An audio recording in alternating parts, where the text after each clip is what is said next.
Keep sending in your questions using the hashtag AskNASA. We'll be answering them real time during today's broadcast. Time for info 1 and 2. Copy in work.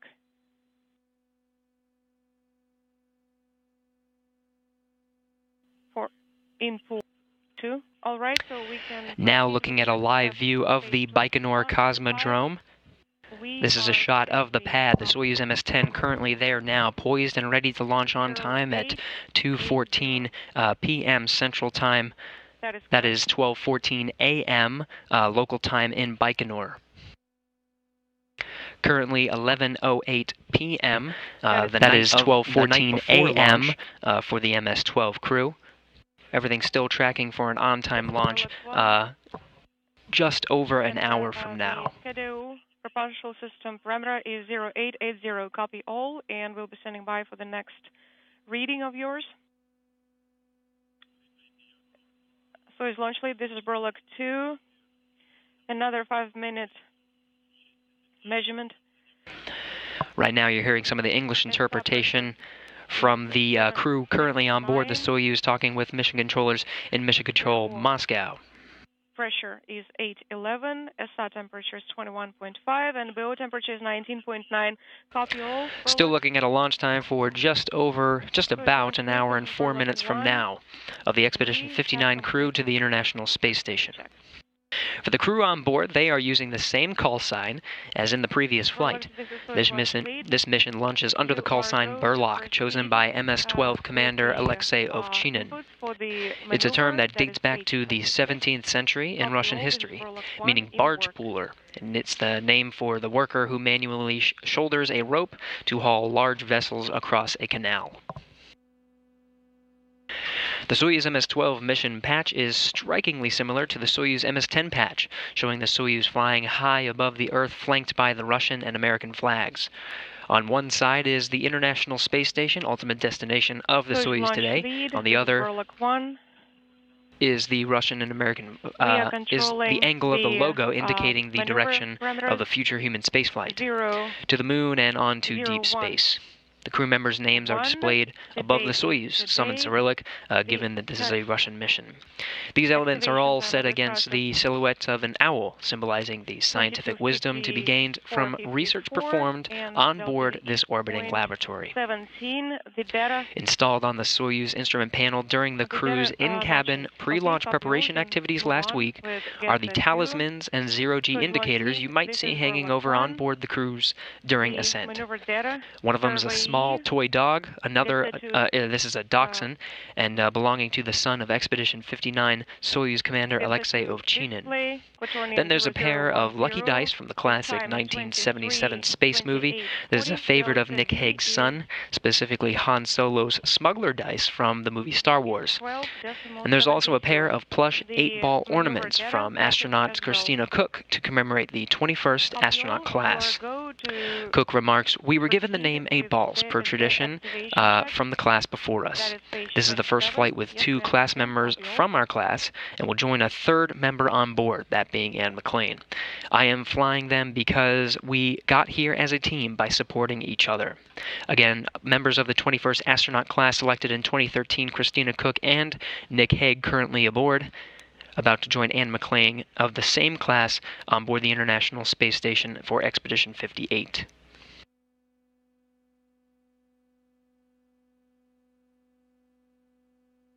Soyuz launch lead, this is Burlock 1. We have completed the pressure sensor check, and we have set 700. We have set this parameter on DSD, and the sensor goes off at 790. Copy all.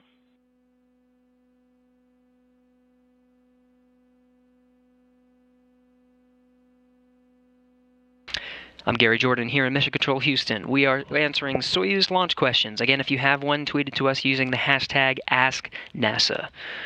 We have a few great questions coming in now. One is from German, asking if the International Space Station is visible from Earth's surface.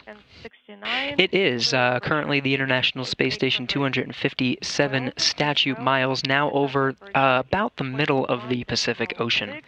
But when it passes over land, it's actually one of the brightest objects in the sky. If you go to the Spot the Station website, you can type in the location of where you live and get text updates when the International Space Station is heading over your area, so you can track it across the sky.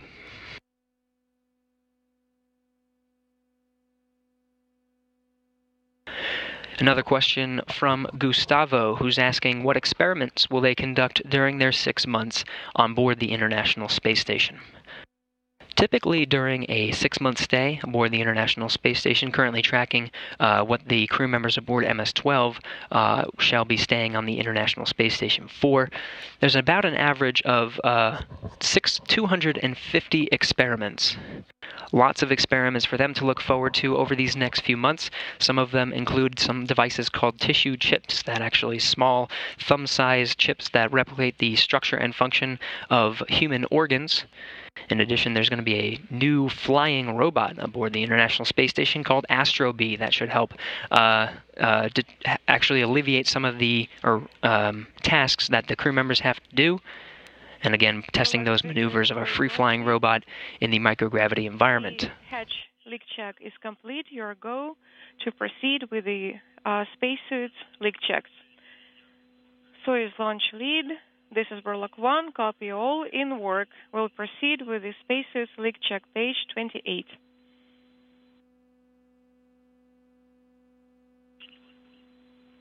Soyuz launch lead. Copied.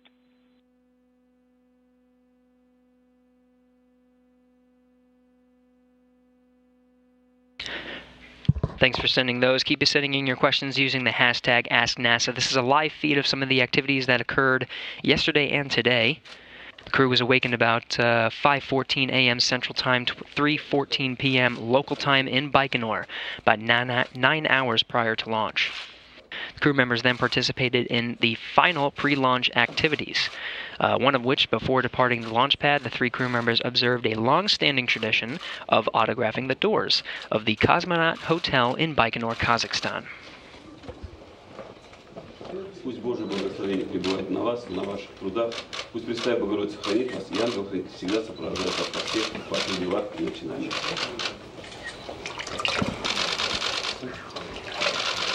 You're seeing a priest blessing of the Expedition 59 crew, Alexei Ovchinin in the middle, flanked by NASA astronauts Nick Hague and Christina Cook. A blessing that occurs before they head out. Around 8:14 a.m. Central Time this morning, 6:14 p.m. in Baikonur, the crew departed the Cosmonaut Hotel and boarded a bus for the ride to the Integration and Student Facility at Building 254 at the Baikonur Cosmodrome.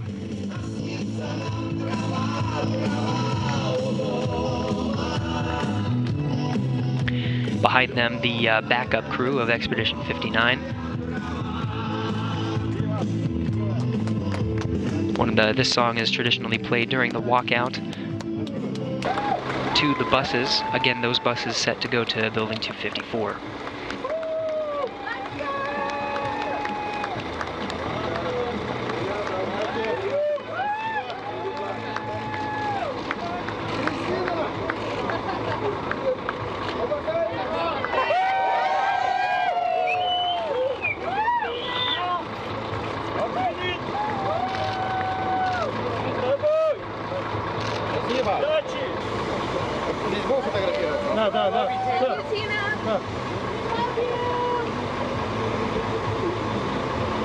There you go.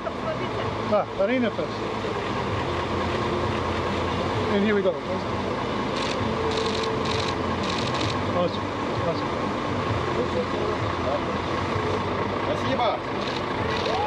Burlock 6 launch lead. The camera is on.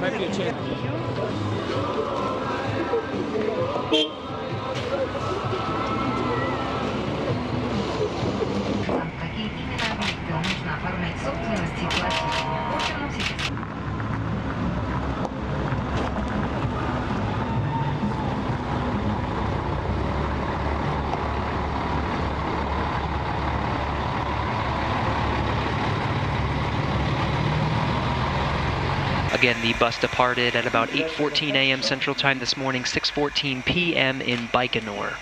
The crew then arrived at Building 254, which you're seeing right now, about 8:59 a.m. Central Time, 6:59 p.m. in Baikonur.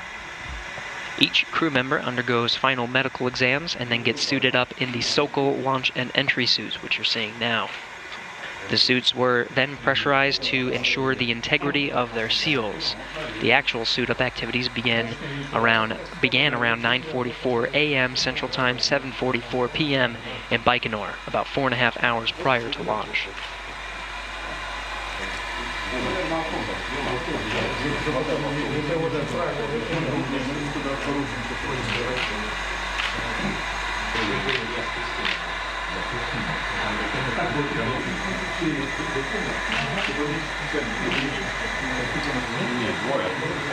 I'd like it upright side up though. It's upside down. We have photographic evidence of them doing that too. Put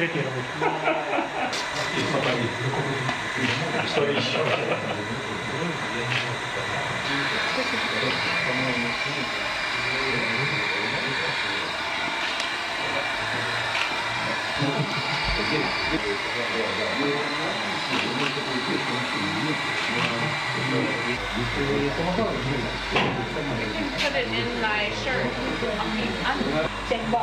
That would show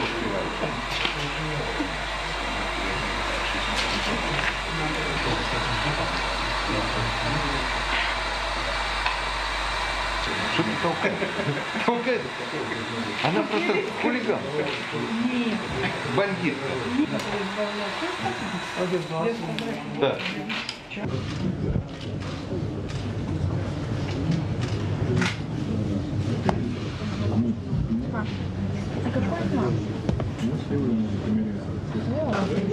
Oh, it's getting too crazy now. No. Once the suit-up activities were completed and the pressure in the suits was verified to be airtight, the crew prepared to depart for the launch site. Beforehand, from behind a protective pane of glass, to maintain their quarantine status, the crew spoke to various Roscosmos and NASA managers, as well as their friends and family. This is the last chance for the crew to talk with everyone before they head out to the launch pad. It's a chance for each of them to relax a little bit while the others are going through the leak checks. You can see here behind the protective pane of glass, in this shot, Alexei Ovchinin, now Nick Hague, preparing to go in the seat for those final pressure checks. And their fellow crewmates will have a chance to go up to the microphone in front of the protective pane of glass and have a quick conversation before heading out to the launch pad.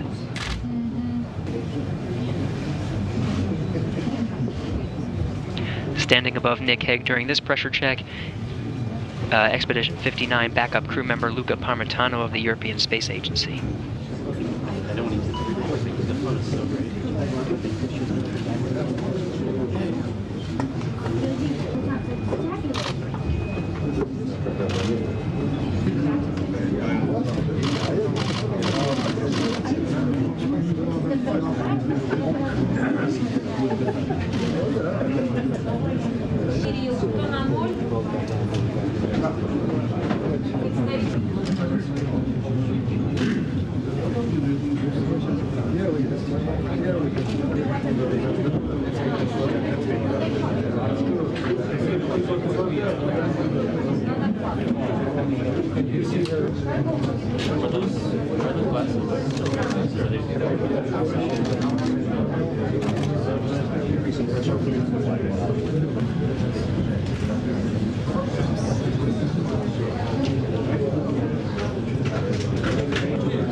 At 6:50. 6:05. Again, this is a chance for the crew members to speak with friends and family, the last chance they'll get before they actually head over to the launch pad and go inside the Soyuz rocket, which they are currently in. This, of course, a replay of some of today's activities. Alexei Ovchinin in the middle, flanked to his left, our right, by NASA astronaut Nick Hague. We have to fly up to the station. So are you planning on doing any handstands in space? It might be the easiest handstand I've ever done.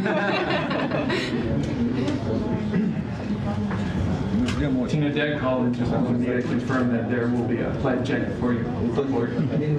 Definitely. I made sure to tell him. I think literally the last thing I said to him was, "Don't worry, I'll wear a life jacket."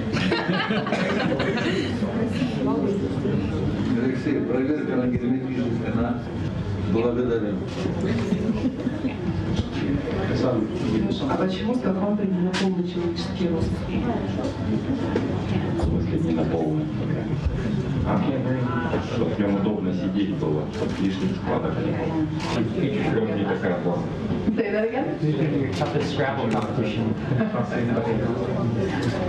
I've been trying to recruit Scrabble players, but no one seems to be as excited about it. Is there a Cyrillic tile set? My strategy?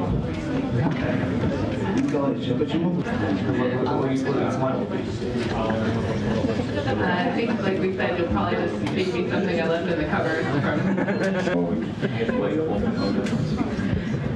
Great question, by the way. Lieutenant Colonel Katie Hague, wife of Nick Hague, one of the last times the two will be able to speak this close to each other, of course behind a protective pane of glass to maintain their quarantine status.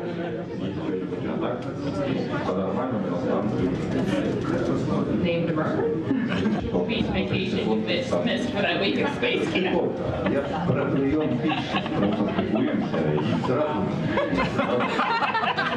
I didn't think it was possible to bring something full circle.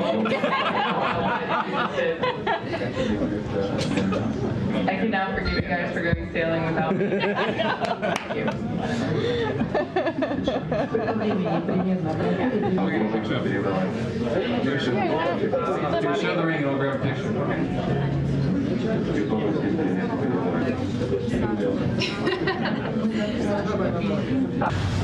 Ну что ж, я вам желаю успешного выполнения всей I wish you a successful completion of the entire flight program.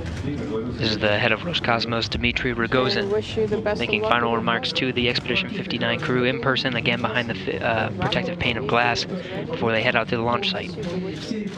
Best of luck. May you perform the program in full and return soon. All the best to you. Thank you. You all look like you're ready to go fly, and I can tell you that ground teams in Houston are ready, teams in Moscow are ready to support you with all you're going to do on Associate Administrator of Human Exploration Office, Bill Gerstenmaier, from NASA, providing some final remarks to the Expedition 59 crew.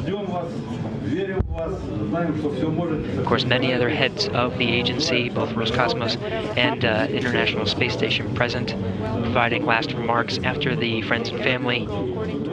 Again, before the 59 crew heads out to the launch pad. You take care of each other. This, of course, a replay of some of today's activities.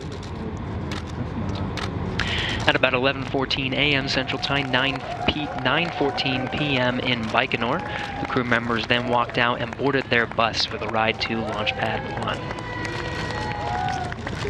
Waving to some of the members standing outside, photographers, media present as well.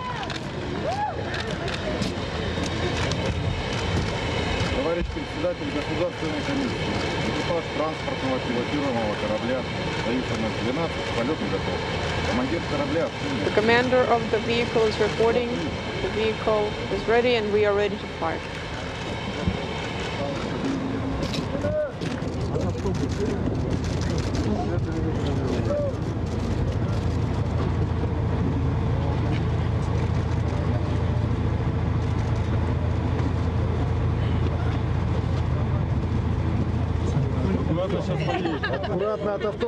Don't worry, it's on its way.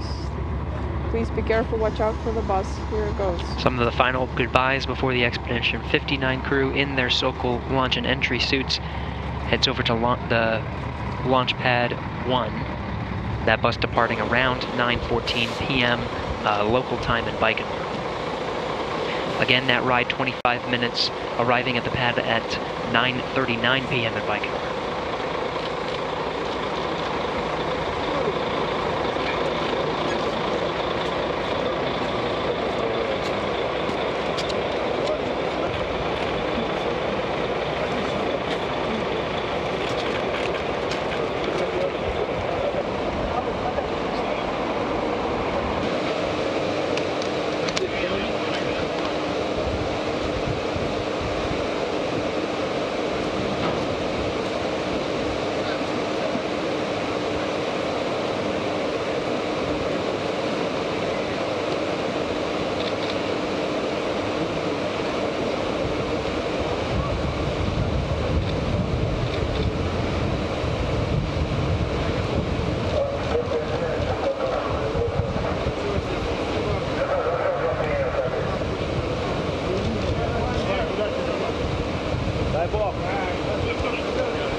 Right now you're seeing the crew members riding up the elevator to enter into their Soyuz spacecraft where they are currently positioned. After their final goodbye, they boarded that elevator for the ride up, and now they have been there for almost 2 hours. Soyuz rocket billowing oxygen now was fueled about 3 hours prior to launch. You're looking at a live view of the Soyuz from the launch pad. Now just under 44 minutes before launch. Liftoff scheduled on time, 2:14 p.m. Central Time, 12:14 a.m. local time in Baikonur, March 15th. We are tracking your questions on using the hashtag AskNASA. Please keep sending those in. Again, tweeting us using the hashtag at the bottom of your screen. Today's spaceflight will be the very first for NASA's Christina Koch, the second for NASA's Nick Hague, and the third for cosmonaut and Soyuz MS-12 commander Alexei Ovchinin. While at the Gagarin Cosmonaut Training Center in Star City, Russia, Nick Hague and Alexei Ovchinin share their thoughts on Christina joining the crew. 3 with Christina. Was it easier passing the test this time around with 3 people instead of 2? I think that Christina very harmoniously entered our team. We had a lot of joint sessions, and Christina has proven herself very well, shown herself very well during the comprehensive simulations, during all of the training sessions. She always knew exactly what is happening. She always helped both me and Nick, and Christina is awesome. So I really do think that she strengthened our crew. I also feel very fortunate to be able to have Christina as part of this second attempt. We're stronger together, and having an additional crew member, Christina is as good in the left seat as I am. And so I feel very fortunate to have her as part of the crew and look forward to flying to space with her. Nick Hague, Christina Koch, and Expedition 59 backup crew member Drew Morgan, along with Expedition 58 flight engineer Ann McClain, were all selected to become astronauts as part of the NASA's 21st astronaut class. They participated in a 2-year, highly specialized astronaut candidate training program, which includes scientific and technical briefings, intensive instruction in International Space Station systems, spacewalks, Russian language training, robotics, physiological training, T-38 flight training, and water and wilderness survival training. The 21st astronaut class, known by the nickname 8 Balls, completed their astronaut candidate training in 2015. These 3 8-balls, along with Canadian Space Agency astronaut Devise St. Jacques of the 20th astronaut class, are on tap to become the Space Station Expedition 59's spacewalking team, all scheduled to occur within the next few weeks. If all goes as planned, each of these astronauts will be performing their first spacewalk this mission. Let's take a moment to learn about one of our future spacewalkers.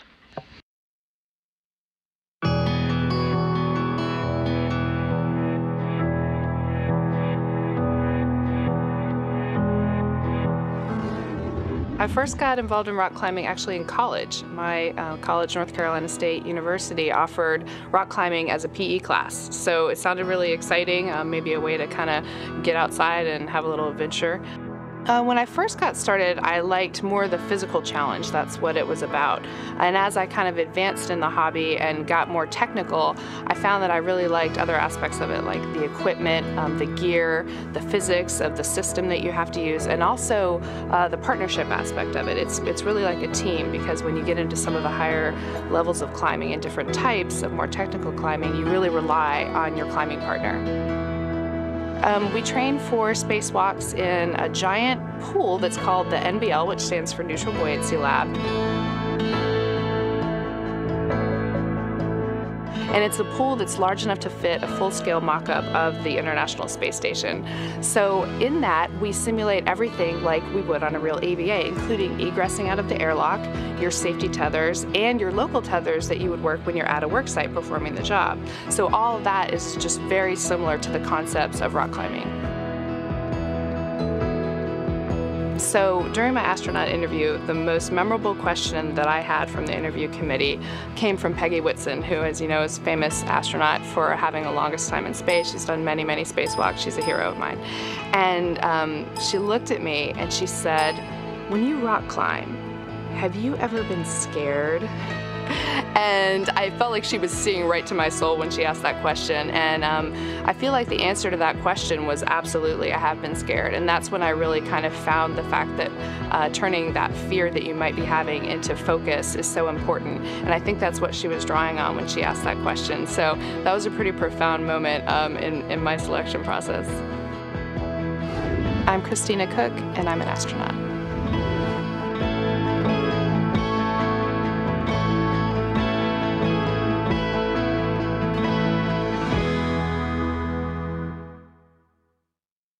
Be sure to follow Christina Cook on her mission using the hashtag, or the Astro_Christina, both on Instagram, Twitter, and Facebook.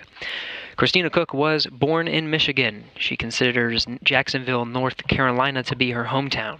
Cook graduated from North Carolina State University with a Bachelor of Science in Electrical Engineering and Physics and a Master of Science in Electrical Engineering.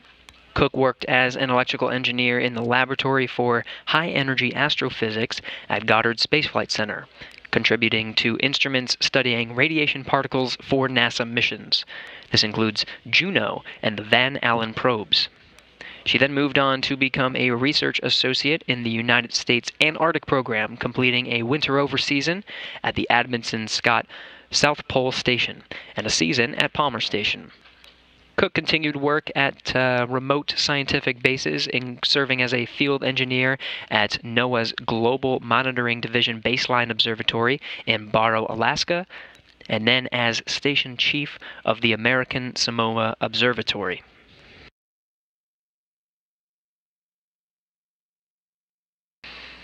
Here are a few more things you might not know about Christina Cook.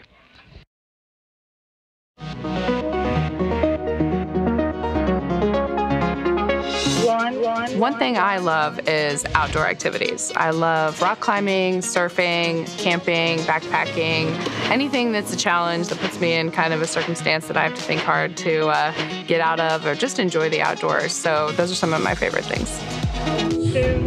My favorite vacation ever is camping trips with my little sister. She's about 20 years younger than me, and we like to go out on adventures in the West, everywhere from Montana to Utah, and everywhere in between, and we just have a ball. One thing people are surprised to hear about me is that I have actually ridden a motorcycle solo across the country. The trip was from North Carolina to Montana, and I camped along the way by myself, and it was a phenomenal trip. I learned a lot about self-reliance, planning, and also just enjoyed every minute of kind of seeing the country go by. When I was in college, I was majoring in physics, and I took it upon myself to build a lightning machine, which is also known as a Tesla coil. It's a device that was invented by Nikola Tesla, and it produces actual lightning strikes that are fairly long. And I remember it was a summer project for me, and I invited a bunch of my friends over in college to check it out, and they were all completely baffled at, one, how I did it, why I chose to do it, but at the same time, I think they knew that it was near and dear to my heart. I'm kind of a geek at heart. I studied abroad in Ghana, which is in West Africa, and that trip was one of the most profound experiences of my life. It taught me the perspective that not everything that I had come to know so far in life was the same the world round, and that my experiences and my way of seeing the world was just one of many ways. And I learned about an entirely different culture and came to love it.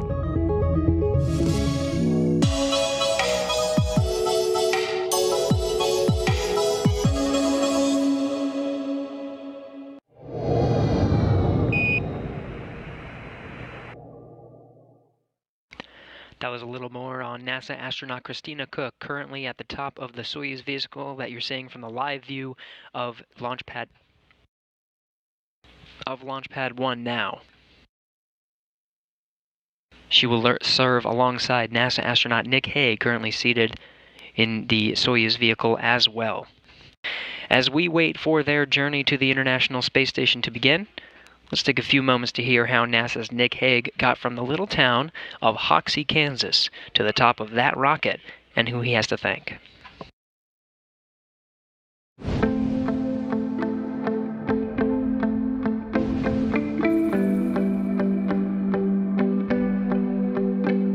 grew up in western Kansas, and I love figuring out how things work. When I was young, I liked breaking things and putting them back together. My entry into aviation started as a flight test engineer. I was an engineer working in a laboratory designing satellite systems, and was accepted into the Air Force Test Pilot School. But I think that the amazing experience was just the breadth of airframes that I was able to explore and to test out. Everything from the most complicated fighters that we have out there to home-built aircraft. And that diversity of exposure really scratched my engineering itch to really get an understanding of what aviation's about. So my wife and I are both graduates of the Air Force Academy. The Air Force is the only way we would have ever met. My wife is from New York, I'm from Kansas. Our paths would have never crossed, so we owe everything to the Air Force and the Air Force Academy for bringing us together. We're both in service. We're both committed to serving our country, but more importantly, I think it's committed to serving something larger than ourselves. It's all about teamwork. Every assignment I've had, I've been part of a team. And that idea of you're going to be reliant on the people around you for success and defining your success not on your accomplishments, but on the team accomplishments, that's something that that Air Force instilled in me and gave me the opportunity to grow and refine. Human space exploration is the ultimate team sport. We're going to have a team of 6 people on orbit for my expeditions. We've got a team of over 100,000 people on the ground that are supporting us on a daily basis. You don't do these things individually. There's no success that's gained individually in space exploration. It's all about the team. I'm Colonel Nick Hague, and I'm a NASA astronaut.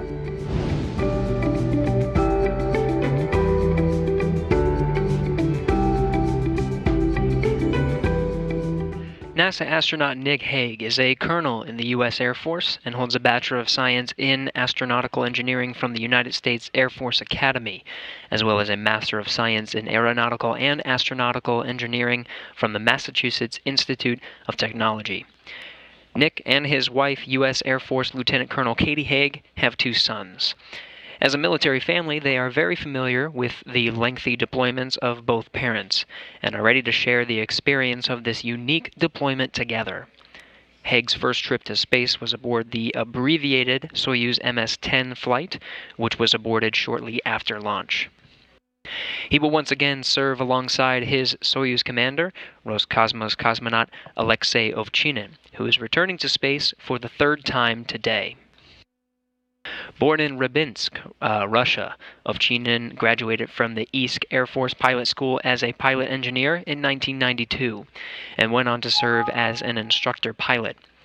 Prior to becoming a cosmonaut, Ovchinin also served as instructor pilot and then an air flight commander at the Krasnodar Aviation Institute, logging over 1,300 hours of flight time. Selected as a cosmonaut candidate in October of 2006, Ovchinin qualified as a test cosmonaut in June of 2009.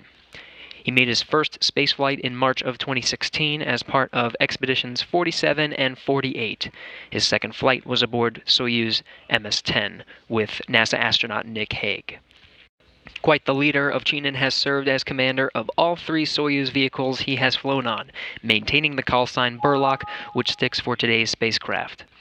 Ovchinin will serve as the Soyuz MS-12 commander, Space Station Expedition 59 flight engineer, and will take over command of the International Space Station from current commander Oleg Kononenko for Expedition 60.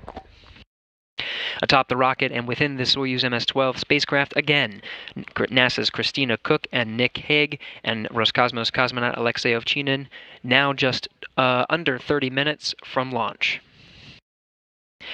As the clocks count down to the launch of the Soyuz MS-12 crew to the International Space Station, NASA's Nick Hague took some time during his training to weigh in on a popular space cinema debate, share his favorite flavor combos, and a few other little-known facts about himself.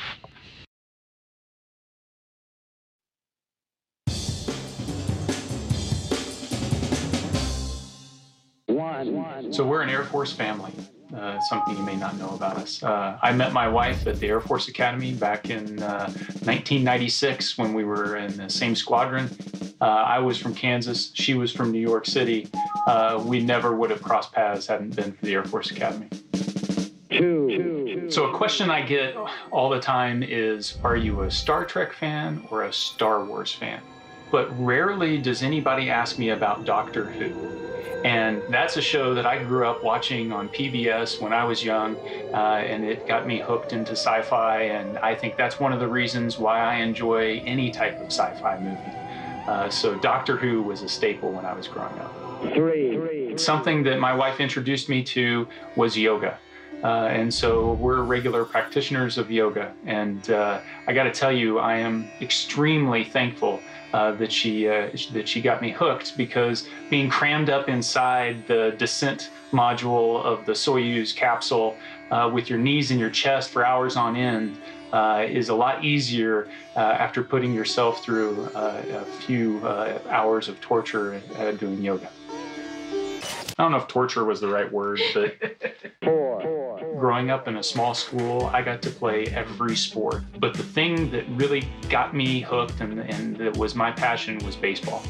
I was a pitcher, and so one of the things I did when I got to the Air Force Academy was walk on to the baseball team. And I played for a couple years there on the junior varsity team, and then got a chance to throw an inning at the varsity level. And then after that, they decided that my hobby was not going to go anywhere, and I got cut. So everybody has their individual tastes. When it comes to food, it's peanut butter and chocolate for me. That's an addiction I have. Who doesn't love a bowl of peanut butter and chocolate ice cream? The other thing that I really enjoy is crushed red pepper and garlic. If you put garlic on anything, it makes it taste better. So those are the things I crave when it comes to food.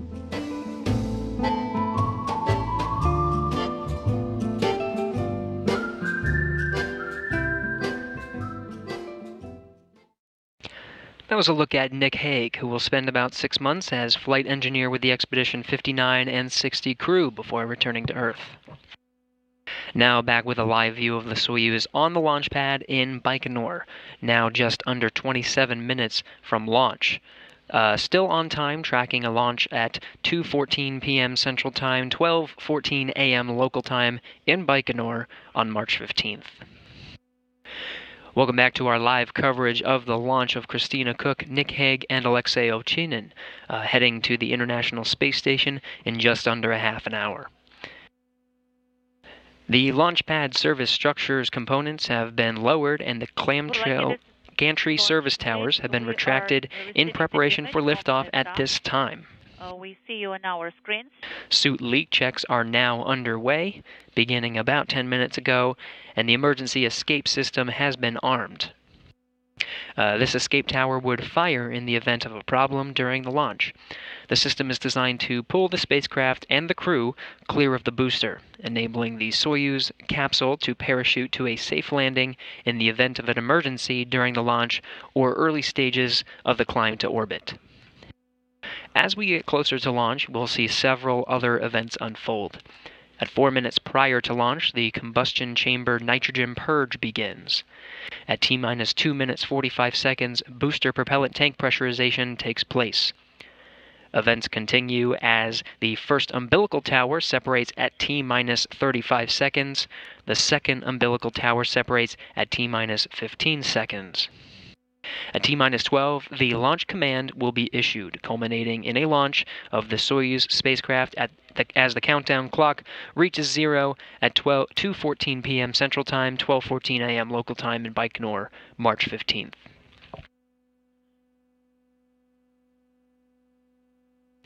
Again, a live view of the Soyuz MS-12 vehicle currently standing upright on Launch Pad 1 at the Baikonur Cosmodrome in Kazakhstan. Just about 10 minutes before midnight local time there.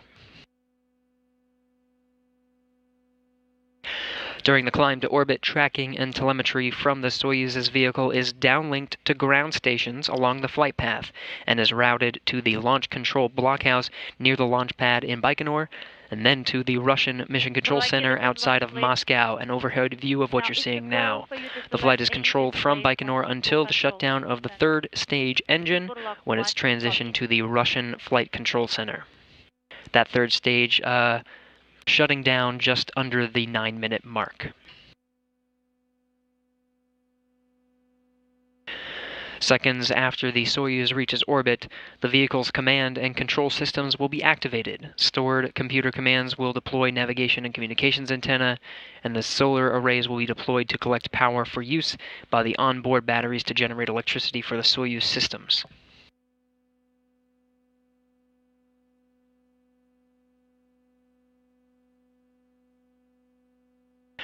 But before that, of course, right after launch, that first stage lights for about 1 minute 58 seconds. Escape tower is jettisoned, and the launch shroud is jettisoned after the second stage, the core stage, continues to fire for just about 3.5 minutes. At the 4 minute 43 mark, the third stage ignition begins. That's a 4 minute and 2 second burn, and it actually ignites before the core stage is released. This is called a hot staging technique, and helps to push away the core stage in an in-between lattice structure, which you'll see once we get to the launch portion. At the 4 minute 48 minute mark, the booster separates, and then begins that 4 minute 2 second burn to 8 minutes 45 seconds. That's a third stage shutdown and spacecraft separation. Just a few seconds later, the Soyuz spacecraft is in its preliminary orbit. Not too long after that, these solar arrays will deploy. These solar arrays at the service module section towards the bottom of the spacecraft if you were looking at it upright, and will deploy and collect solar energy for its trip to the space station over the next 6 hours.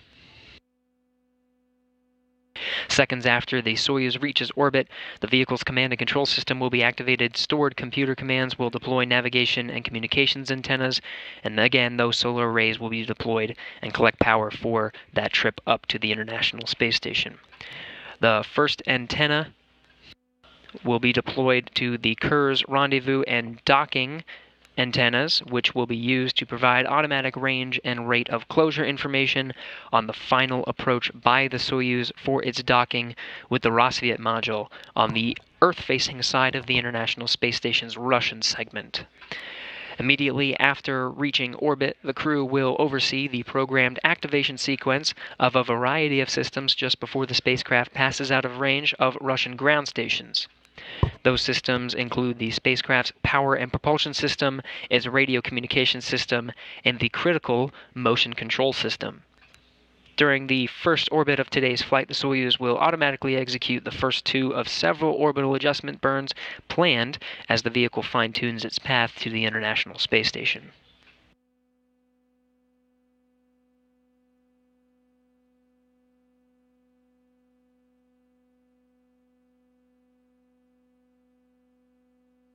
You're getting a close-up view of the Soyuz vehicle billowing oxygen from the launch pad. You can see the umbilical structures supporting the vehicle upright just to the left of the screen right there. The top of the Soyuz vehicle, at the very top you can see the pointed structure and the tower. This is the escape tower that would be used if malfunction were to occur in the first stage during its climb to orbit. This first stage burning for 1 minute 58 seconds. There's 4 strap-on boosters at the base of the vehicle. Once those are safely jettisoned after the 1 minute 58 seconds, and the core stage continues to burn as the second stage, the launch tower, the escape tower, will jettison. Is activated on Bruce. And the core stage will continue to provide power for the next 3 minutes 38 seconds on ascent.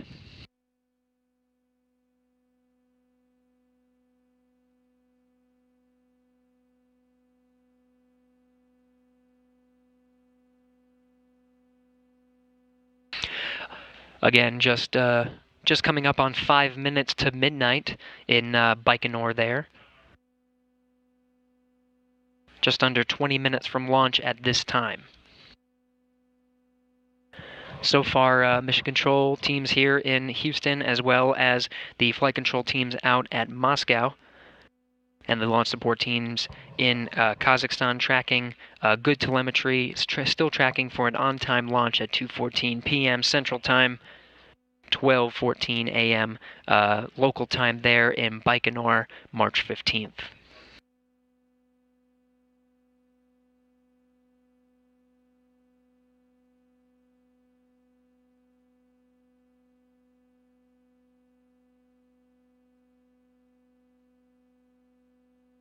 Three crew members on board MS-12 right now: NASA's Christina Koch, NASA's Nick Hague, and Alexei Ovchinin of Roscosmos, and the Soyuz commander for MS-12 launched today, scheduled for launch in just under 20 minutes.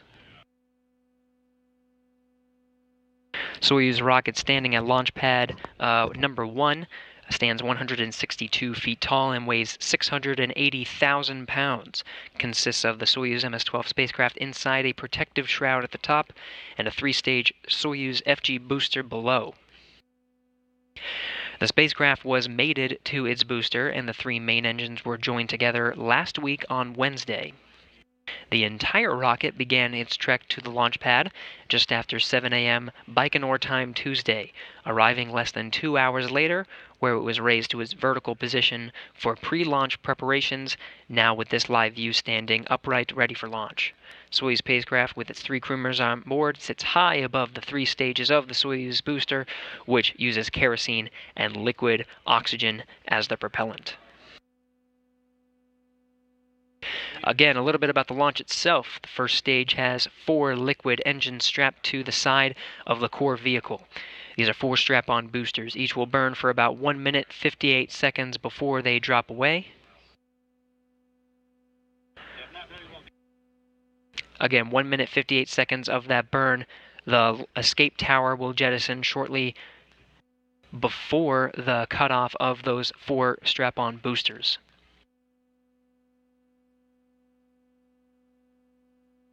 There's the escape tower jettison there, and the 4 strap-on boosters will separate. The core engine will serve as the second stage continuing from its purpose on the first stage, and continues to burn for about 4 minutes 57 seconds into the flight. The shroud will jettison, revealing the Soyuz underneath. And again, after that 4-minute 57 that 4-minute burn, the third stage will hot fire, basically firing just before the separation of the core stage. You saw the fire at that lattice structure towards the middle of the spacecraft. And then will continue to burn for until the 8-minute 45-second mark into the flight. And at that point, the Soyuz will be in its preliminary orbit.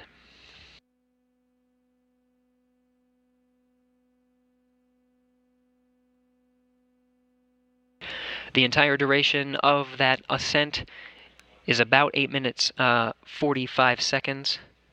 A few seconds later, the solar arrays will deploy, and it will continue its 6-hour journey, 4 orbits around the Earth, to meet up with the International Space Station.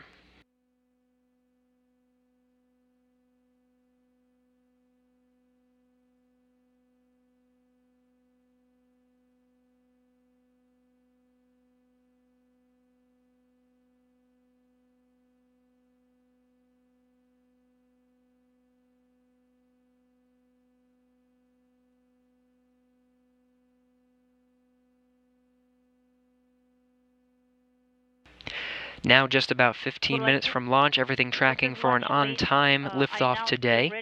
Again, 2:15 p.m. Central Time here, 12:14 a.m. out at the launch site in Baikonur, March 15th. The Soyuz MS-12 spacecraft is scheduled to dock to the orbiting complex later today for that 4-orbit 6-hour rendezvous after today's launch. The planned one-day rendezvous will culminate with a docking to the space station's Rassvet module, scheduled for 8:07 p.m. March 14th Central Time, 4:07 a.m. March 15th in Moscow, and 6:07 a.m. March 15th in Baikonur. In Baikonur, where Russian and American dignitaries, guests, and family will be watching the events unfold from a hotel not too far from the launch site in Kazakhstan. Again, you are seeing a live view of the Soyuz MS-12 at the launch pad 1 in Baikonur.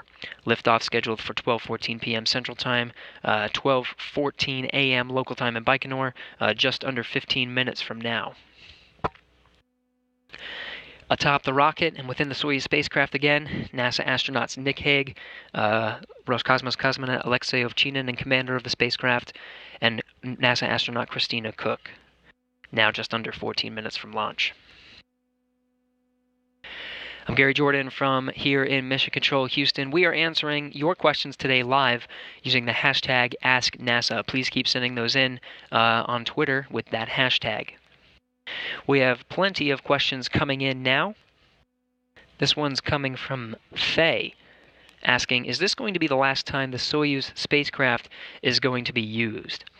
Of course, we have an exciting year ahead of us. Even just over a week ago at this point was the successful completion of the SpaceX Demo 1 mission to demonstrate the capabilities of its future crew vehicle. Boeing's Starliner will be testing their spacecraft later this year, and then will begin a regular cadence of crewed flights to the International Space Station. This will therefore end our sole reliance on the Soyuz spacecraft, but it can be used if necessary.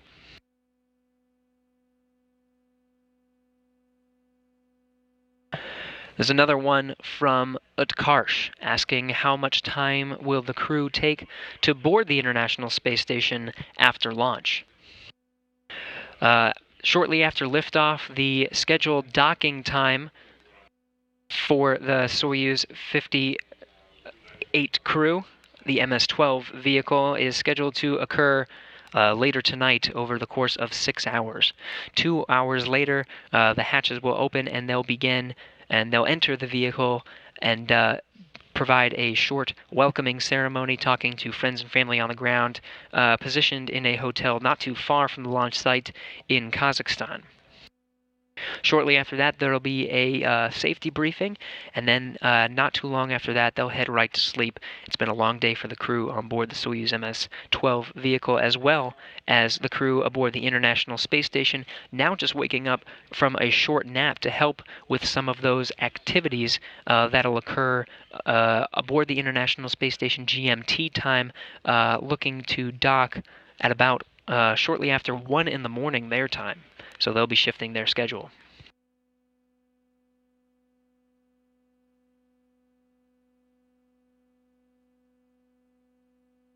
Again, keep sending in those great questions using the hashtag AskNASA. We'll be answering them live here during today's coverage.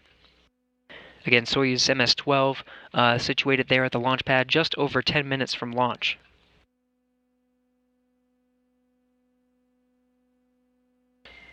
The whole Soyuz spacecraft is 23.5 feet long, weighs 15,650 pounds, and comprises of 3 separate modules. The descent module, situated in the middle of the Soyuz vehicle, contains customized seats for the crew members during launch, entry, and landing. It contains all the controls and displays necessary for the flight. It also contains life support systems, batteries for re-entry and landing, and the parachutes and soft landing rocket engines to slow down the Soyuz just before touchdown when the Soyuz lands in the steppes of Kazakhstan. There are 8 hydrogen peroxide thrusters located on the module that are used to control the spacecraft's orientation or attitude during the descent until parachute deployment. It also has guidance, navigation, and control system to maneuver the vehicle during mainly the descent phase of the mission.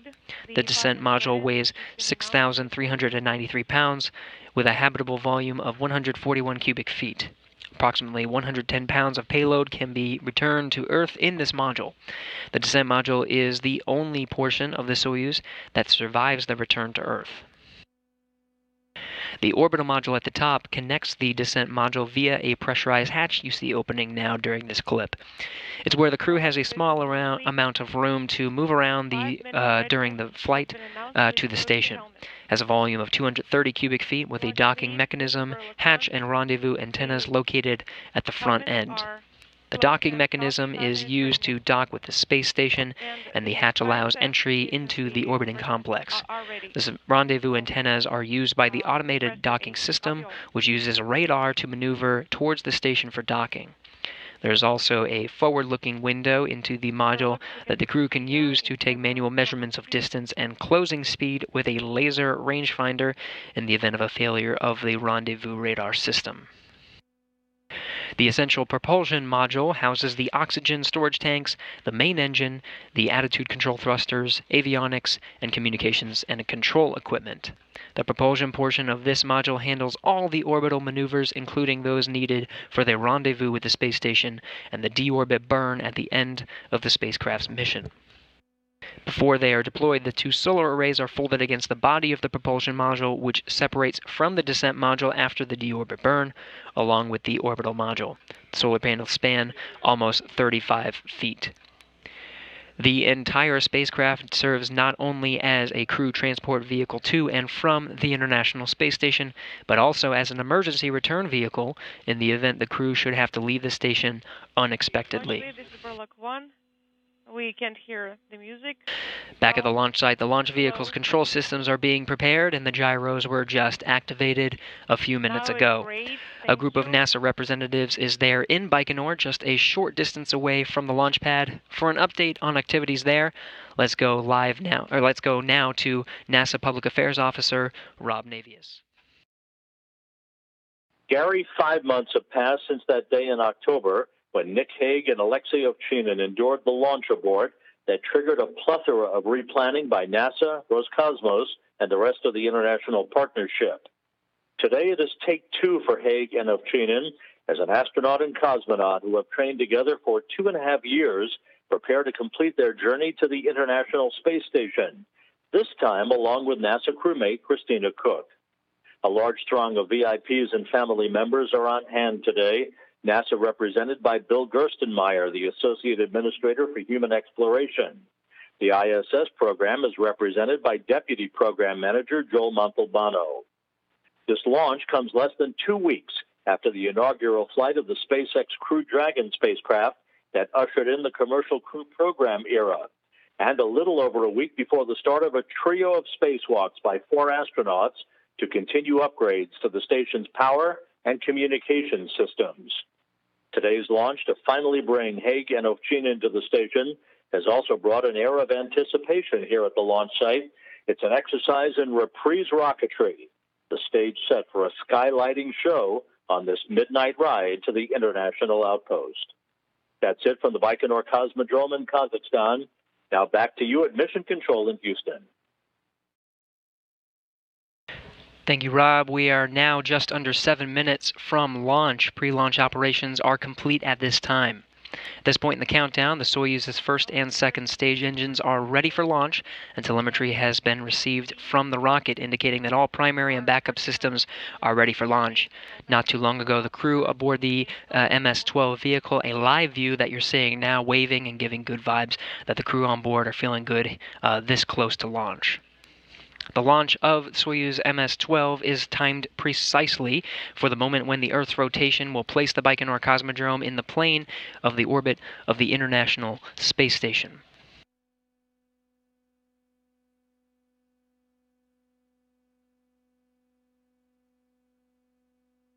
Now under 6 minutes from launch. At this time, the launch key has been inserted into the launch bunker. It's a real key, and it transitions the vehicle into launch sequence into automatic mode.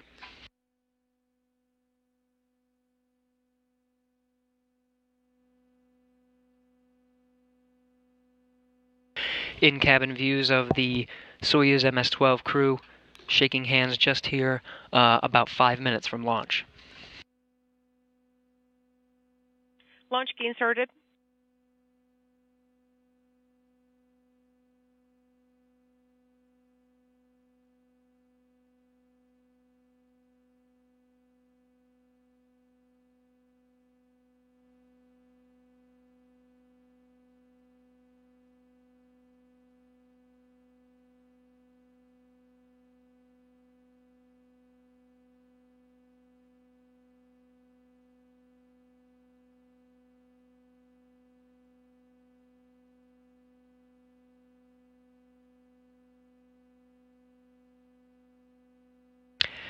At this point, the onboard systems will be getting to switch to onboard control. The commander's cockpit displays and controls will be activated, and the crew members are closing their helmets, putting the suits on oxygen.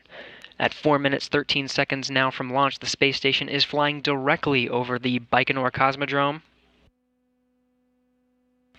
On time for a launch just 4 minutes from now. Combustion chamber nitrogen purge. You're hearing the calls from Mission Control Moscow. Good purge, all the milestones counting down to an on-time launch being conducted so far. The fuel lines and other elements of the rocket engines purged with nitrogen basically to fireproof them by removing vapors of fuel and oxidizer.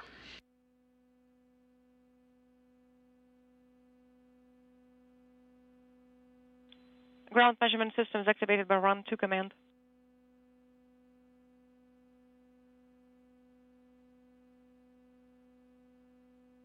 Oxidizer and fuel drain and safety valves of launch vehicle are closed.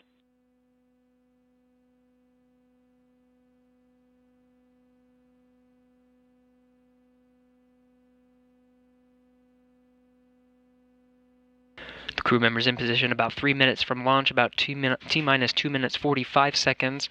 The booster tank will begin being pressurized for flight, and this will help optimize the flow of fuel and helps to add structural support to the rocket just before launch.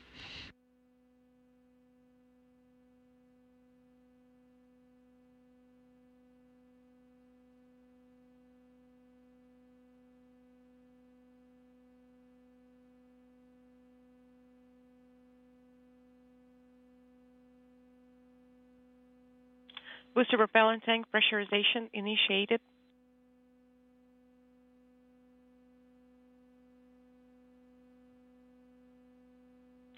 Launch lead, this is Burlock 1. We are ready for the launch. And we are ready for the liftoff at 22:14:08. Copy all. This is launch lead. Everything on track so far, just over 2 minutes from launch, about 30 more seconds. The ground propellant feed will be terminated. and the Soyuz will be switched to internal power shortly after that.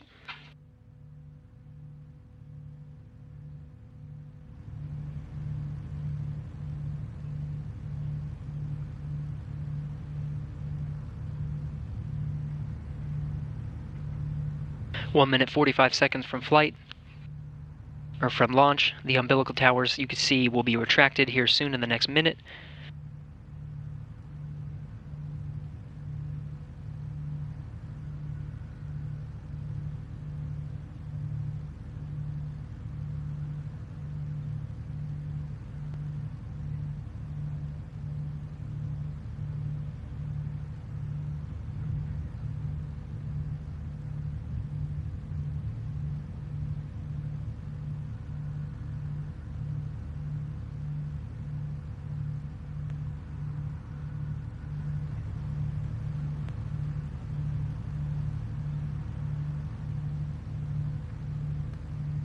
Soyuz vehicle now 1 minute from launch.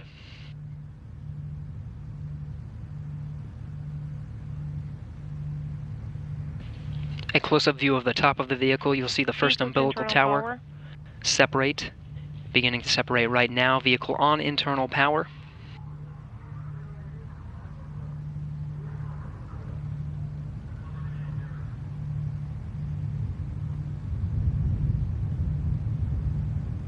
Now just under 30 seconds from launch.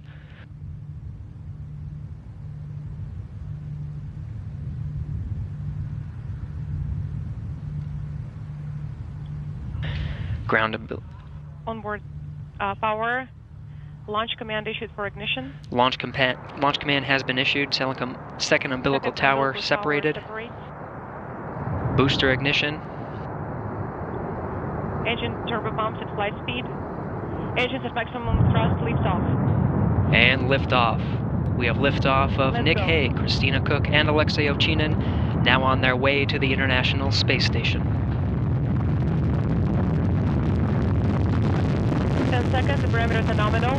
This is Burlock 1, everything's Good first stage performance so far. The Soyuz delivering 930,000 pounds of thrust from its 4 boosters in single engine. The first stage of the Soyuz measures 68 feet in length, 24 feet in diameter, burning liquid fuel for the first 2 minutes 6 seconds of the flight. Everything is nominal on board. The crew is feeling great.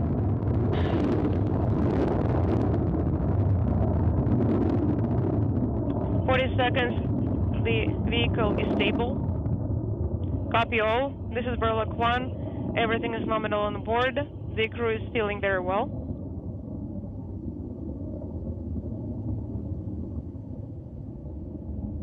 One minute into the flight, everything looking good so far. The vehicle itself is now traveling at more than 1,000 miles per hour. Is a nominal. Copy all. This is Burlock 1. Everything is nominal on board. The crew is feeling well. As we lose sight of the vehicle, transitioning to an animation, everything looking good so far. This first stage with the 4 strap-on boosters will continue to burn until 1 minute 58 seconds. 80 seconds, everything is nominal. Copy all. The crew is feeling great, everything is nominal on board.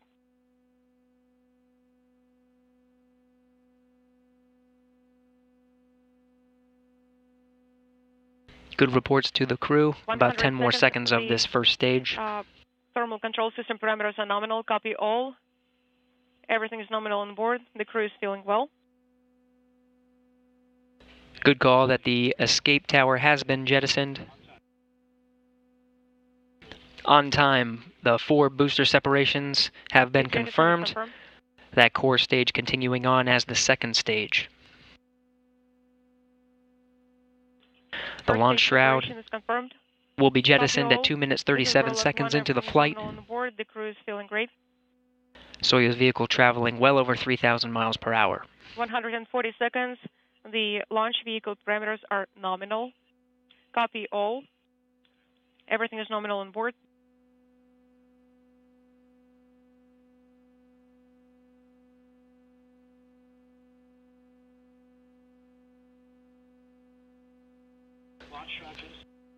Good core stage performance. The launch shroud has been jettisoned. The rocket is now at 48 miles high. The display 5 control descent display has been activated. illuminated. Copy all. 180 seconds. The vehicle is stable. Good report so far. This core Copy stage will all. continue This to is burn Berlak until the 1. 4-minute, Everything is nominal on 43-second board. mark. The crew is feeling great. Good reports from the crew. Over 3 minutes from launch, the Soyuz vehicle traveling about 5,000 miles per hour. 200 seconds. Second stage Soyuz core are stage is operating performing as normally. expected. That core stage, 56 all. feet in length, 13.5 feet in diameter, with a single engine and 4 fuel chambers, providing between 178,000 and 222,000 pounds of thrust for its 3-minute, 28-second burn. This stage will continue to burn until the 4-minute, 43-second mark. The Soyuz uses what's called a hot staging technique. It'll be, the third stage will ignite while the second is still burning. All. Everything is nominal on board. The crew is feeling well. It'll happen in that lattice structure you see at the center of the vehicle of this animation. Over 4 minutes into the flight, everything looking good so far.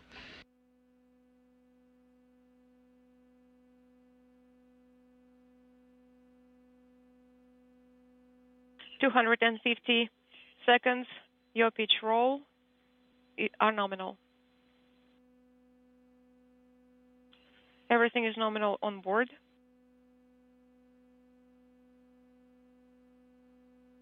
Four and a half minutes into the flight, everything looking good. About 15 seconds until the ignition of that third stage.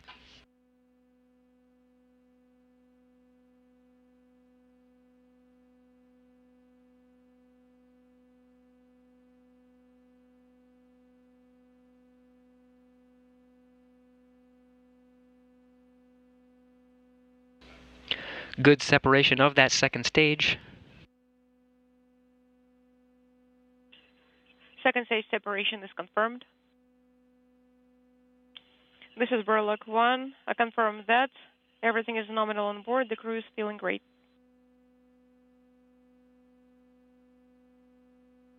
.310 seconds. The spacecraft is stable. Good third stage performance. Everything looking good. This booster will continue to burn until the 8-minute, 45-second mark. Just over a 4-minute burn. 330 seconds. This time the Soyuz vehicle well over 100 miles above the Earth. This is Berlak 1. Copy all. Everything is nominal on board. The crew is feeling well.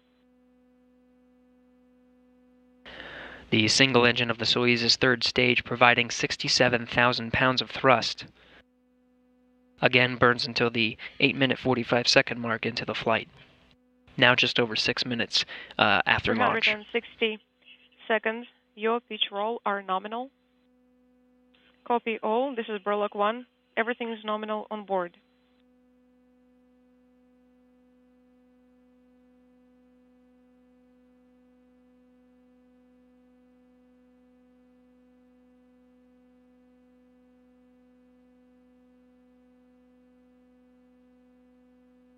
Six minutes, 30 seconds into the flight, crew feeling good. Everything looking good so far for this last stage before the Soyuz itself is inserted into orbit 8 minutes, 45 seconds after launch. 400 seconds. The spacecraft is stable. Copy all. Everything is nominal on board, and the crew is feeling great. This is Berlak 1. Copy all.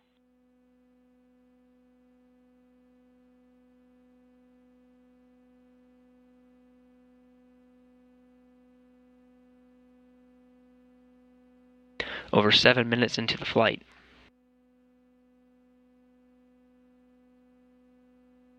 .430 seconds. Third stage thrusters are operating nominally. Copy all. This is Berlak 1. Everything is nominal on board, and the crew is feeling great. We are standing by for third stage separation at 22:56. Copy all. Everything looking good. 7 minutes, 45 seconds into the flight. At this time, the Soyuz vehicle traveling well over 13,500 miles per hour. Once the third stage delivers the Soyuz to orbit and the module is separated, a series of pre-programmed commands will be executed to prepare the Soyuz for orbital operations. These stored commands, called time-tagged commands, allow many of the Soyuz's systems to be automatically activated by onboard computers at precise times stored in those computers. Everything is nominal on board. The crew is feeling great. This is Burlock 1. About 30 more seconds of this third stage burn and separation. 500 seconds. The flight is nominal. Everything is nominal on board. Burlock 1.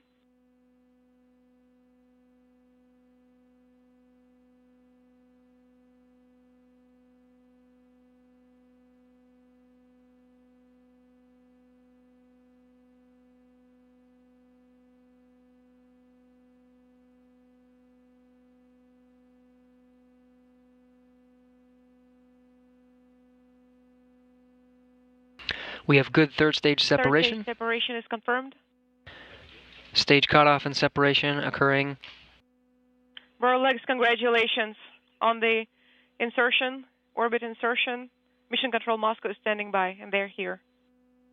The cruise antenna has deployed at this time. Burlegs, Moscow, how copy? Moscow, this is Burlock 1. Have you loud and clear? At this time, all the antennas and solar arrays are deployed. Third stage separation was nominal. Everything is nominal on board, and we are feeling great. Copy all. We are working from page 35 of the Soyuz ODF. Copy. We are closing both RPVs, the airflow regulators, and we are controlling the TS indicator panels. We are standing by for your first measurements as part of leak checks. This is Burlock 1, copy all, Moscow.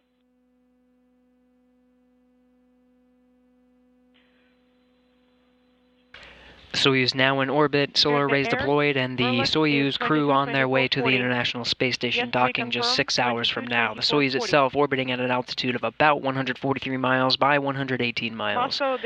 The orbit will be raised systematically over the course of the next 2 days, placing it in close proximity to the International Space Station, systematically over the next 6 hours. The control of the spacecraft from here will be overseen from Russian Mission Control Center outside of Moscow, a view of what you're seeing now. 4 SR pressure, BO pressure, 812. 856. How copy? Copy all.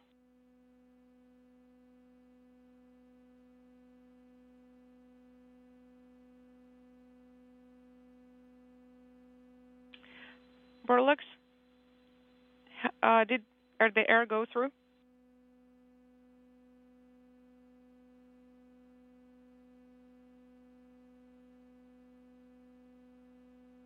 Moscow, this is Burlex. Again, the great launch of the Soyuz MS-12 crew, launching on time at 2:14 p.m. Central Time, 12:14 out at the launch site in Baikonur, March 15th. Everything looking good so far for the crew's trip to the International Space Station. A textbook ascent, and the Soyuz is in orbit, solar arrays deployed, and the crew is on their way, going to be docking later tonight, Central Time. Affirmative. You will need to deactivate that. We will be replaying some views of that launch for you, but as we are waiting for those to come in, please keep sending in your questions using the hashtag AskNASA. We have a question from Andre, who's asking, what are the astronauts doing right now? You're hearing some of the English translation now during this broadcast as the Soyuz commander Alexei Ovchinin continues to work through some of those procedures for the flight of the Soyuz to the International Space Station. The Soyuz itself will be in communication with ground teams as long as the Soyuz is flying over those Russian ground stations in the northern hemisphere. of the second set, of course. The International Space Station, currently 254 statute miles over the Pacific Ocean just east of Japan. The Soyuz, you can see right behind it on this map, going to be chasing it down over the next 6 hours. The crew on board the International Space Station just waking up and, of course, watching the launch of their crewmates. Yes. 17. They'll continue. 18, 17, they have shifted their day 19, to accommodate the arrival of the crew just 6 hours from now.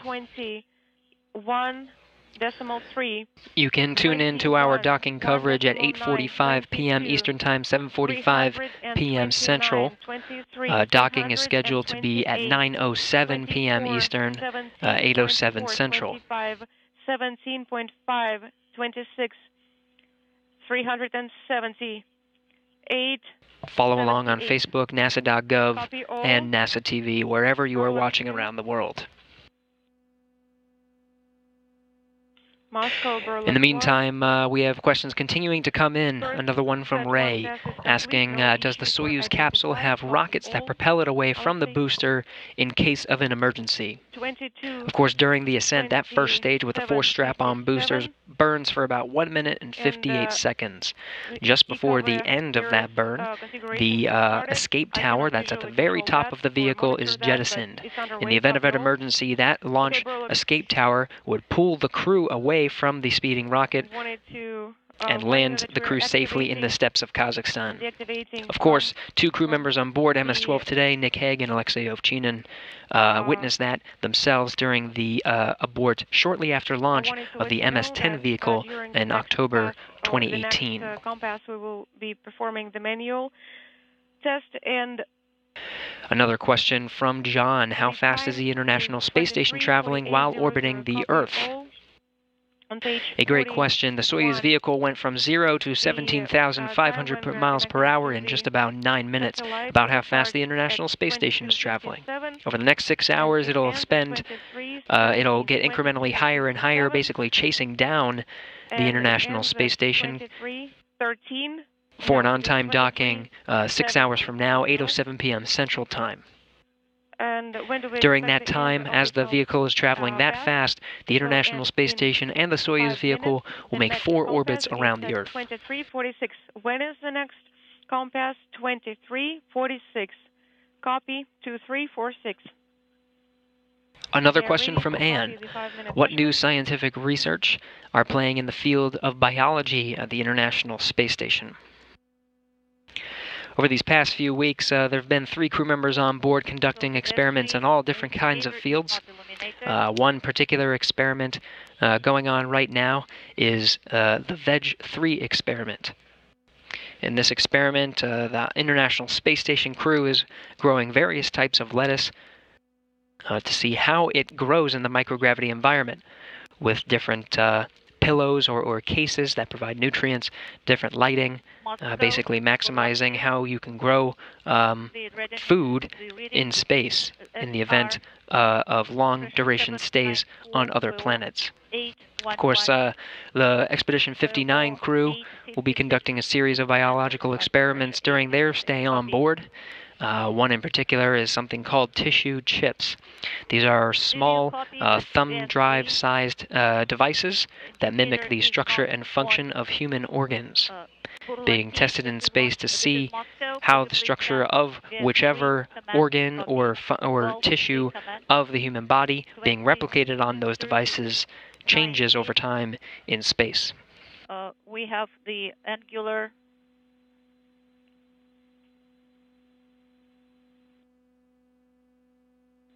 build, and I'm ready to send GEA-3 command. It's a go to send. At 22:31:08, the GEA-3 or GOL-3 command is sent. Now, what about LED? Is it on? Yes, the LED of this command is illuminated now. Copy. That's great news. You're getting a live look from the balcony of Mission Control Center just outside of Moscow. Teams here are monitoring the Soyuz vehicle, still in communication with the Mission Control Moscow. You're hearing those calls over the television live as the Soyuz vehicle travels just over eastern Russia, at this time still in the range of some of those ground stations that are providing communication to the teams there in Moscow. 1.6, the period 88.8, the minimal altitude 199, and the crew of Expedition 59 has successful launch at 2:14 p.m. Central Time today. Now, just about 18 minutes into their journey to the International Space Station, which will take just about 6 hours. Docking time at 8:07 p.m. Central Time this evening. From there, it'll take about 2 hours for them to open the hatches, where they will be welcomed by the then Expedition 59 crew currently aboard. Expedition 59 will formally begin once the Soyuz MS-12 vehicle docks to the Rossviet module of the International Space Station. Please proceed with your flight, and I wish you successful docking. Thank you so much. Everything is good on board. We are currently waiting for launch replays that occurred just about 19 minutes ago. Thank you so much. In the meantime, continue to send in questions online using the hashtag AskNASA. We're following along and answering those live. We have one question from Noni, who's asking, good luck and safe journey to the crew of Expedition 59. In the event of one crew member falling ill, will he or she be replaced? If you were tuning into our broadcast that occurred just before launch, we were on for about an hour. We were playing replaying some of the events that occurred just before the launch today. Expedition 59 crew members going through their pre-launch preparations, suiting up in the so-called launch and entry suits and providing leak checks. Next to them at the time was the Expedition 59 backup crew. Of course, about providing support along the way in a quarantined environment to remove them from any potential of falling ill. In the instance that a crew member did fall ill, a member of the backup crew will be able to replace them shortly before launch. But of course, on launch day, everybody reported healthy and went about a normal pre-launch preparation activities. Another question from Jacob, how long will launch take? The crew sits on the pad after ascending through the elevator just next to the Soyuz and gets situated in their seats a few hours before launch. The launch itself is about a 9-minute climb from the time it lifts off from the pad in Baikonur to the time it's inserted into orbit. This is a fast-track rendezvous for the Soyuz vehicle, sometimes taking 2.5 days to rendezvous with the International Space Station, in this instance taking just 6 hours and 4 revolutions around the Earth. So from the time that the Soyuz vehicle is lifted from the pad to the time that they are opening the hatches and entering the International Space Station for the first time, that whole time takes just around 8 hours.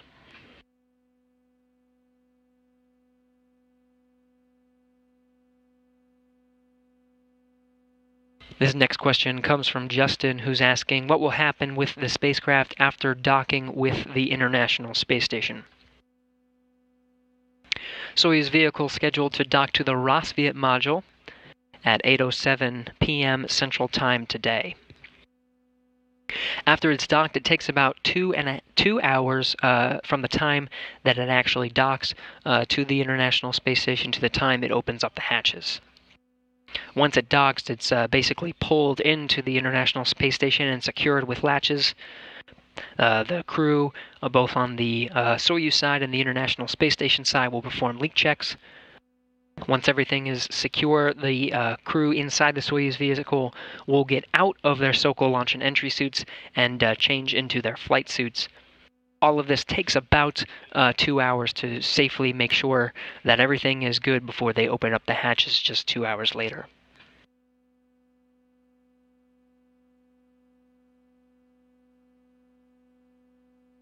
Again, you're getting a live look from the balcony of Mission Control Moscow, a Mission Control Center just outside of the city of Moscow, Russia. Teams here still being able to communicate with the Soyuz crew on board MS-12,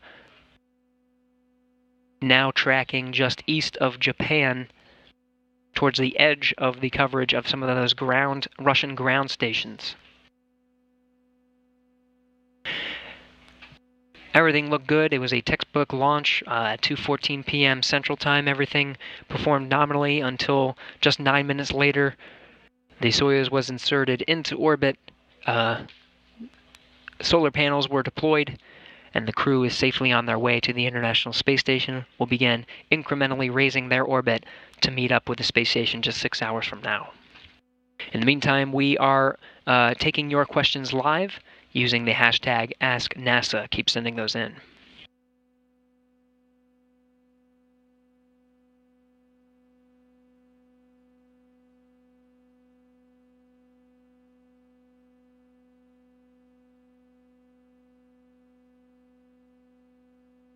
This next question comes from Tobo, who's asking which countries currently have astronauts on the International Space Station. Right now, aboard the International Space Station, Expedition 58 crew members include NASA astronaut Anne McClain, Canadian Space Agency astronaut David Senjak, and Roscosmos cosmonaut Oleg Kononenko, representing 3 countries from around the world.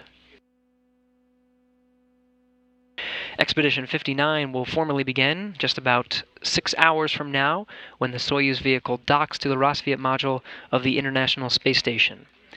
In the vehicle is NASA's Nick Hague, NASA's Christina Koch, and Alexei Ovchinin of Roscosmos. When the crew is together to form Expedition 59, once the hatches are open just about 8 hours from now, there'll be 3 crew members from the United States, NASA, 1 from the Canadian Space Agency, and 2 from Russia, representing the space agency Roscosmos.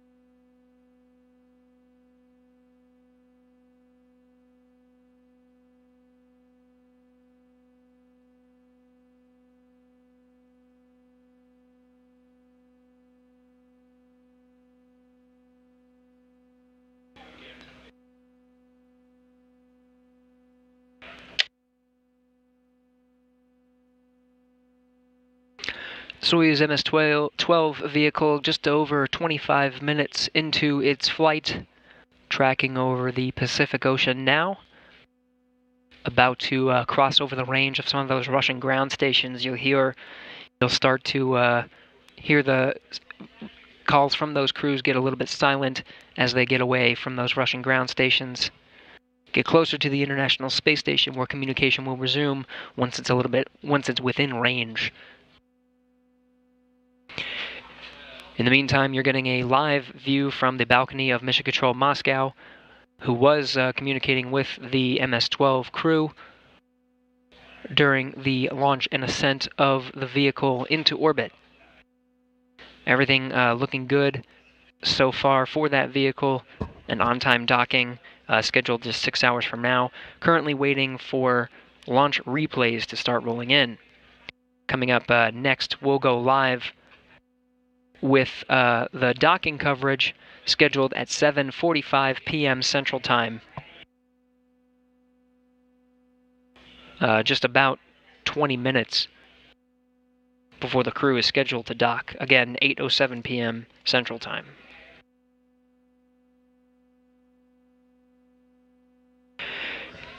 In the meantime, while we are waiting for some of those replays of the launch, keep sending in your questions using the hashtag AskNASA.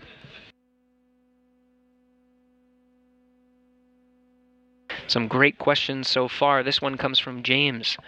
What will the spacewalkers be doing? Of course, 3 crew members on board MS-12 now. Alexei Ovchinin, Nick Hague, and Christina Koch. Nick Hague and Christina Koch will consist of half of the spacewalking team of the next 3 spacewalks scheduled over the next few weeks. The other 2 being NASA's Anne McClain and David Senjak of the Canadian Space Agency. These 3 spacewalks will take place over the next few weeks. The first 2 are scheduled to be conducted to basically replace batteries on the outside of the space station. The batteries they are replacing are nickel-hydrogen batteries. They'll replace them with lithium-ion. Basically, one lithium-ion battery can replace 2 nickel-hydrogen batteries. Those delivered on the Japanese HTV vehicle last year.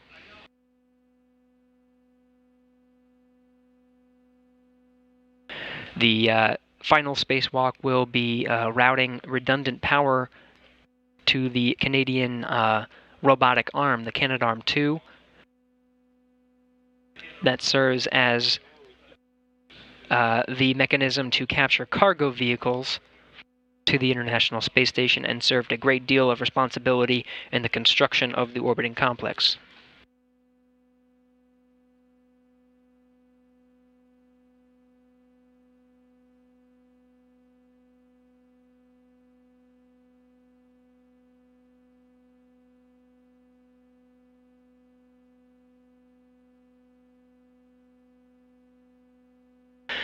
This next question comes from John. John is asking if the crew members of the Soyuz launch have time to take off their pressure suits before docking.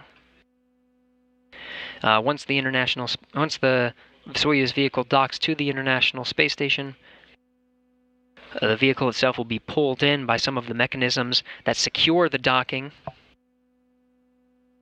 and it takes about 2 hours from the time of docking to the time they actually open up the hatches.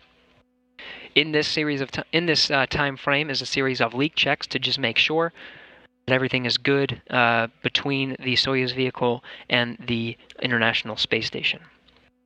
After these leak checks are done and before the hatch is opened, the crew will have the time to get out of their seats, change out of their pressure suits, and into flight suits. Make sure to tune in to our coverage of hatch opening and welcome at 9:30 p.m. Central Time. This will come a bit early compared to the hatch opening itself, which will happen closer to approximately 10 p.m. Central. You'll see the crew members get out in their flight suits, take a few moments to get set up, and they'll begin a short welcoming ceremony to welcome the 3 new crew members aboard the International Space Station and have a chance to talk with friends and family that are currently positioned, that will be at the time, positioned in a hotel in Kazakhstan, not too far from the launch site that they lifted off from once the hatch opening ceremony resumes 8 hours prior.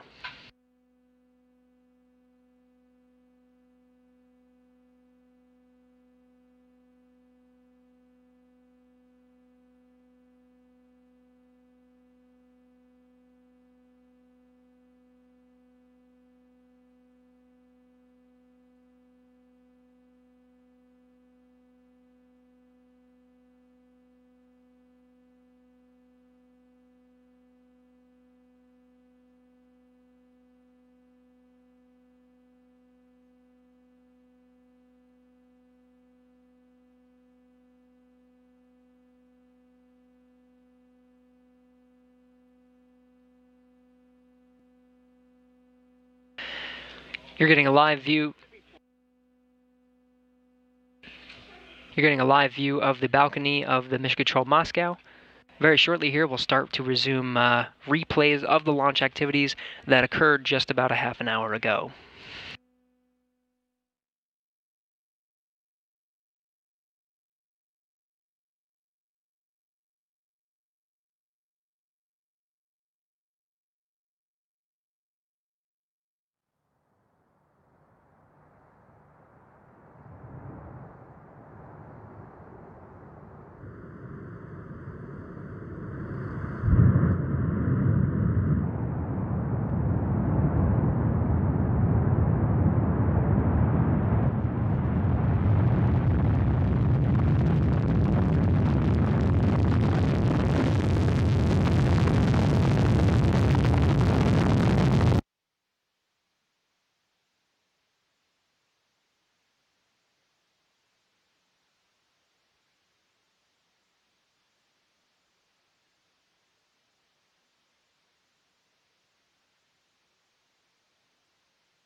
Those were some launch replays of the Soyuz MS-12 vehicle that lifted off on time, 2:14 p.m. Central Time, 12:14 a.m.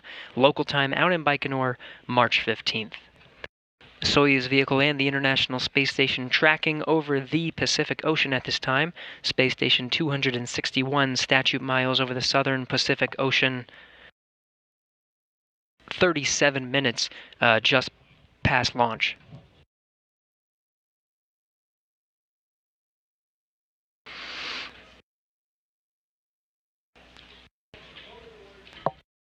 It'll take about 6 hours for the Soyuz vehicle to catch up with the International Space Station. You can tune into our coverage of the docking and the hatch opening of the Soyuz MS-12 vehicle to the International Space Station coming up here later tonight. Our coverage will begin for Soyuz MS-12 docking at 7:15 p.m.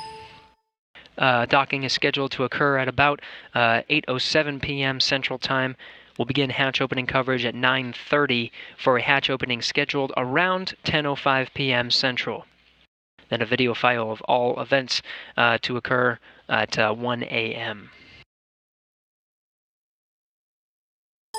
A successful launch of the Expedition 59 crew, Nick Hague, Christina Koch, and Alexei Ovchinin on their way to the International Space Station.